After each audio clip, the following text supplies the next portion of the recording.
ನಮಸ್ಕಾರ, ಲೋಕಾಯುಕ್ತ ದಾಳಿ ಟಿವಿಗೆ ಸ್ವಾಗತ. ನಾನು ಬಿಡದಿ ಟೌನ್ಶಿಪ್ ಯೋಜನೆಗೆ ಸಂಬಂಧಿಸಿದ ಸಮೀಕ್ಷೆ ವೇಳೆ ಅಧಿಕಾರಿಗಳ ಮೇಲೆ ಹಲ್ಲೆ ನಡೆದ ಪ್ರಕರಣ ಕುರಿತು ಮಾತನಾಡಿದ ಉಪಮುಖ್ಯಮಂತ್ರಿ ಡಾಕ್ಟರ್ ಜಿ ಪರಮೇಶ್ವರ್, ಕಾನೂನಿನ ವ್ಯಾಪ್ತಿಯಲ್ಲಿ ಅಭಿಪ್ರಾಯ ವ್ಯಕ್ತಪಡಿಸುವುದು, ಮನವಿ ಸಲ್ಲಿಸುವುದು ಅಥವಾ ಶಾಂತಿಯುತವಾಗಿ ಪ್ರತಿಭಟನೆ ನಡೆಸುವುದಕ್ಕೆ ಯಾವುದೇ ಅಭ್ಯಂತರವಿಲ್ಲ ಅಂತ ತಿಳಿಸಿದ್ದಾರೆ.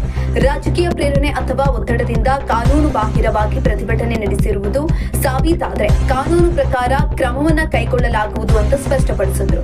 ಇನ್ನು ಬಿಡದಿ ಟೌನ್ಶಿಪ್ ಯೋಜನೆ ಯಾಕೆ ಅಗತ್ಯ, ಸರ್ಕಾರಕ್ಕೆ ಭೂಮಿ ಯಾಕೆ ಬೇಕಾಗಿದೆ ಹಾಗೂ ಸ್ಥಳೀಯರ ಹಿತಾಸಕ್ತಿಯನ್ನ ಹೇಗೆ ಕಾಪಾಡಬೇಕು ಎಂಬುದರ ಬಗ್ಗೆ ಜನರಿಗೆ ಮನವರಿಕೆ ಮಾಡಿಕೊಡುವ ಪ್ರಯತ್ನ ಸರ್ಕಾರ ಮಾಡಲಿದೆ ಅಂತ ತಿಳಿಸಿದ್ದಾರೆ. ಇನ್ನು ಸಚಿವ ಸಂಪುಟ ವಿಸ್ತರಣೆ ಕುರಿತು ಪ್ರತಿಕ್ರಿಯಿಸಿದ ಅವರು, ಆಗಸ್ಟ್ನಲ್ಲಿ ವಿಧಾನಮಂಡಲ ಅಧಿವೇಶನ ಆರಂಭವಾಗಲಿದ್ದು ಇದರಿಂದ ಯಾವುದೇ ಸಮಸ್ಯೆ ಎದುರಾಗುವುದಿಲ್ಲ. ಸುಮಾರು 20 ಹುದ್ದೆಗಳ ಭರ್ತಿ ಕುರಿತು ಪಕ್ಷದ ಹೈಕಮಾಂಡ್ ಮಟ್ಟದಲ್ಲಿ ಚರ್ಚೆಗಳು ನಡೆಯುತ್ತಿವೆ. ವಿದೇಶ ಪ್ರವಾಸದಿಂದ ರಾಹುಲ್ ಗಾಂಧಿ ಹಿಂದಿರುಗಿದ್ದು ಮುಂದಿನ ದಿನಗಳಲ್ಲಿ ಈ ಬಗ್ಗೆ ಅಗತ್ಯ ನಿರ್ಧಾರ ಕೈಗೊಳ್ಳುವ ಸಾಧ್ಯತೆ ಇದೆ ಅಂತ ತಿಳಿಸಿದ್ದಾರೆ.